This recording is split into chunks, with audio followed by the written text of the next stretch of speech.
माणसाच्या जीवनामध्ये असा एक टाईम येतो, त्याला कोणाची तरी गरज घ्यावी लागते. खास करून ही गोष्ट जेव्हा पैशाच्या बाबतीत येते तेव्हा बरं.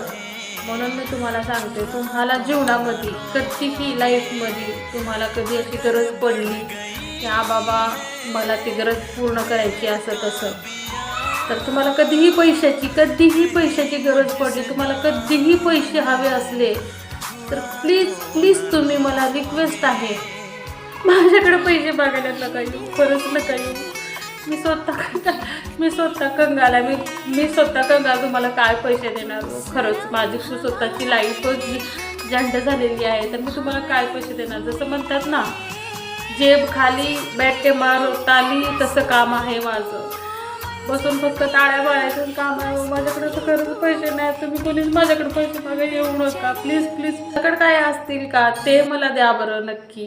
तुमच्याकडे काय पैसे जमले असतील तर मला द्या, पण माझ्याकडे कुणी मागू नका. खरं सांगते, जिंदगी म्हणजे झंट झालेली आहे. पैसा म्हणजे माणसाच्या जीवनाचा एक आधार झालेला आहे. म्हणून कोणी कोणाला उधार पण देऊ नका आणि कोणी कोणाला मागा येऊ नका. खास करून मला तर मागा येऊच नका.